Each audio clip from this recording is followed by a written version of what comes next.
अस्सलाम वालेकुम, कैसे हैं सब लोग। Welcome to my channel. जिन जिन लोगों ने मेरा चैनल सब्सक्राइब नहीं किया और न्यू आए हैं तो वो मेरा चैनल सब्सक्राइब कर लें। तो आज बात करते हैं गोल्ड की। नेक्स्ट वीक गोल्ड के साथ क्या होने वाला है, ऑयल के साथ क्या होने वाला है, सिल्वर के साथ क्या होने वाला है।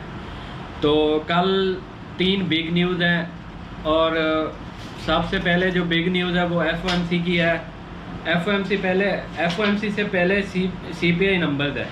ठीक है, सीपीआई नंबर्स बहुत ही इंपॉर्टेंट है क्योंकि उसको देख के ही जो फेड है वो रेट हाइक करता है। तो जो सीपीआई नंबर्स है वो तो कम होके आ रहे हैं, लेकिन कोर सीपीआई जो नंबर्स हैं वो बढ़ के आ रहे हैं। तो इस जो इस वीक वाली मीटिंग है, मुझे नहीं लगता कि जो फेड है वो रेट हाइक करेगा। तो ये एक इम्पोर्टेंट और सबसे जो गोल्ड के लिए रेजिस्टेंस सपोर्ट तोड़ने का जो ज़रिया बनेगा वो यही न्यूज़ बनेगी। अगर ये न्यूज़ रेजिस्टेंस एंड सपोर्ट को नहीं तोड़ सकती तो फिर इसका मतलब है कि गोल्ड अभी उसी चक्कर में पड़ेगा। तो सबसे पहले बैंक ऑफ यूरोप के मॉनेटरी पॉलिसी हैं। यूरोप का जो यूरोप का जो ईसीबी बैंक है उसकी मॉनेटरी पॉलिसी हैं। उसके बाद बैंक ऑफ जापान की मॉनेटरी पॉलिसी हैं। यूरोप एक बहुत बड़ी इकॉनमी है, ठीक है। और सबसे जो मेन किरदार अदा हो रहा है वो हो रहा है ओपेक का। पिछले संडे जो मीटिंग हुई है तो उसमें यही सुनने में आ रहा है कि जो सऊदी अरेबिया है वो यही चाह रहा है कि अब वो अमेरिकन या उनके कोई भी एजेंडे पे चलने वाला नहीं है। अगर वो ऐसे होता है तो ये एक बहुत प्रॉब्लम कौन बात है। ये जो ग्लोबलाइजेशन है वो रिसेशन में जा सकती है। उसकी वजह ये है इन्फ्लेशन कंट्रोल नहीं होगी। जब ऑयल महंगा होगा, अगर सऊदी अरेबिया यूएसए के कहने पे कुछ नहीं करता और रशिया के साथ मिल जाता है तो ऑयल ज़रूर महंगा होगा। और ऑयल महंगा होगा तो फेड और यूएसए से कोई इन्फ्लेशन कंट्रोल नहीं होगी। जो अभी 0.1% जो भी इन्फ्लेशन कम कर रहे हैं फेड, तो वो उनसे कंट्रोल नहीं होगी। तो उसके बाद मैं अभी आपको चार्ट पे लेके जाता हूँ, आपको रेजिस्टेंस एंड सपोर्ट बताता हूँ। लेकिन उससे पहले चाइना जो है वो आउट ऑफ इन्फ्लेशन है, तो चाइना रेट कट कर सकता है। उनका जो सेंट्रल बैंक है वो रेट कट कर सकता है। लेकिन अमेरिकन वो अभी इन्फ्लेशन में है, ठीक है। और फेड अगर इसी मीटिंग में 2% या 3% वो इशारा करता है कि इन्फ्लेशन हम बढ़ाते हैं तो वो गोल्ड के लिए बुलिश साइन होगा। तो उसके बाद देखते हैं कि गोल्ड में क्या क्या मूवमेंट आ सकती है और क्या क्या नहीं आ सकती।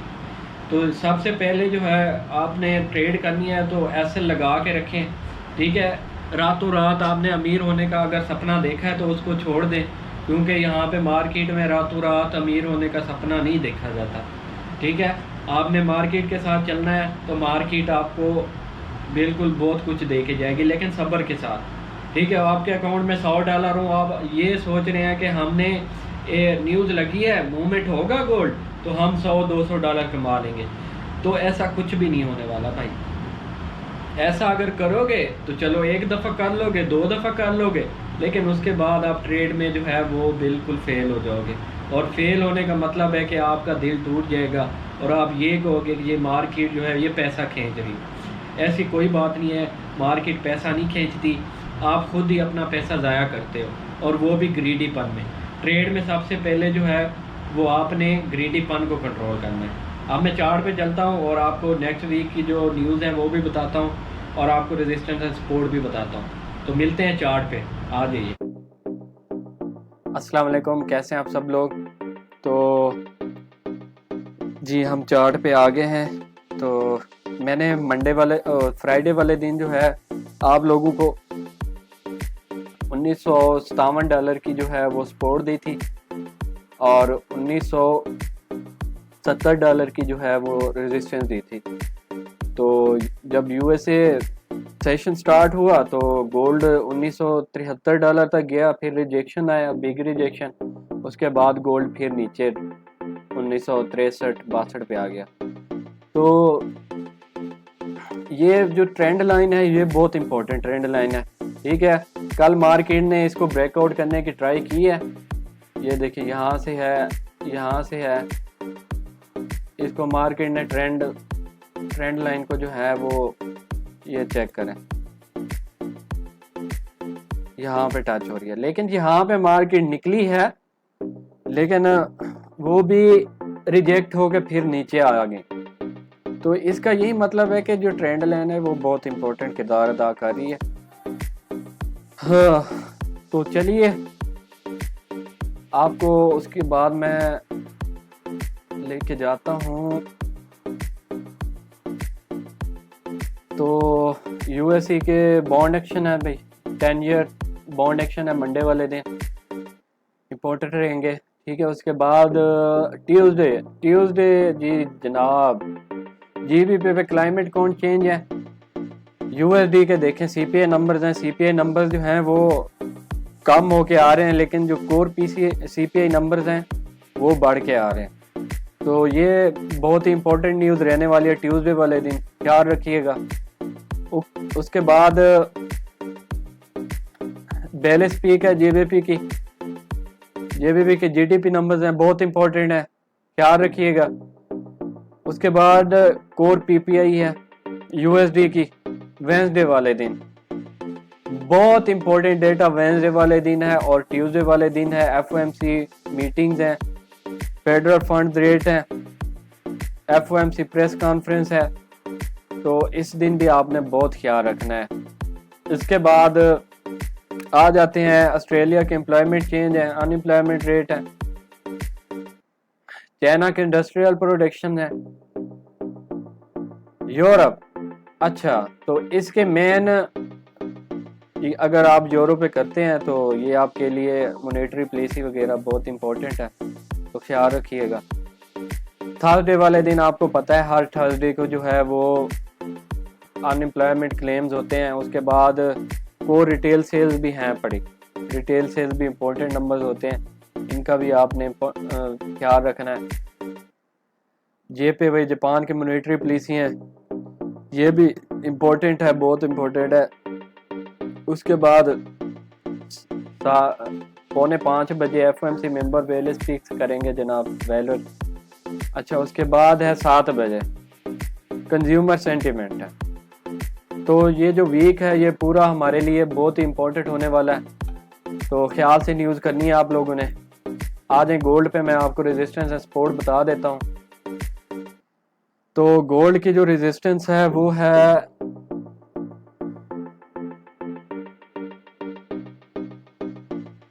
जी, गोल्ड की रेजिस्टेंस 1982 की है। ये इम्पोर्टेंट रेजिस्टेंस है। अगर इससे ऊपर गोल्ड कोई कैंडल क्लोज करता है तो आप समझ जाएं कि आप 2001 पे जाने वाले हैं, क्योंकि इसके बाद जो मेन रेजिस्टेंस है वो 2001 की रेजिस्टेंस बन रही है। ये रेजिस्टेंस है इसकी 2001। अच्छा, इसकी जो रेजिस्टेंस है गोल्ड की नेक्स्ट वीक के लिए तो वो है $1982। उसके बाद आ जाते हैं जी सपोर्ट क्या है जी, गोल्ड की सपोर्ट जो है वो $1930 की है। 1930 से नीचे अगर जाता है तो आप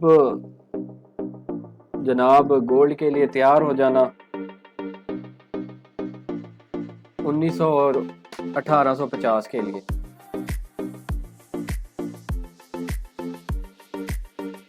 उसके बाद मैं आपको कुछ और टिप्स भी बता देता हूँ। अगर नेक्स्ट वीक जो ये रेजिस्टेंस लेवल है इनको ब्रेकआउट मार्केट करती है तो ये जो लेवल है इससे ये साइडवे करेक्शन जो है गोल्ड की ख़त्म हो जाएगी, और या तो गोल्ड नीचे की तरफ आएगा ऐसे नीचे की तरफ या ऐसे ऊपर की तरफ जाएगा। तो ये डिसाइड होगा कि जो एफओएमसी मेंबर्स हैं वो क्या कहते हैं कि उन्होंने रेट हाइक करना है या वो क्या करना चाहते हैं, कि उनके माइंड में क्या चल रहा है। तो आपने जो एफओएमसी की मेंबर की स्पीच है वो सुननी है और ये देखना है कि गोल्ड जो है वो क्यों ऊपर नीचे जा रहा है, क्या वजह है। ये नहीं कि गोल्ड ने थोड़ा सा ऊपर मूवमेंट किया और आपने बाय लगा दी, तो भाई ऐसे नहीं करना आपने। मेन न्यूज़ है तो बाय थोड़ा सा जाए और बाय में फंस जाए आप और मार्केट नीचे आ जाए, या नीचे थोड़ी सी है और आप सेल में फंस जाए, तो जो भी आपने काम करना है वो स्टॉप लॉस लगा के करना है। तो मिलते हैं इंशाल्लाह नेक्स्ट वीडियो में। अपना ख्याल रखिएगा। जो भी लोग नए आए हैं मेरे चैनल पे तो वो सब्सक्राइब कर दें चैनल को, चलें, ताकि आप हर हफ्ते और हर रोज़ न्यू स्पोर्ट लेवल और रेजिस्टेंस जो है वो मेरी वीडियो पे देख सकें। तो जो भी लोग गोल्ड पे या सिल्वर पे या ऑयल पे ट्रेड करते हैं तो वो ज़रूर इस बात का ख्याल रखें। अल्लाह हाफिज़।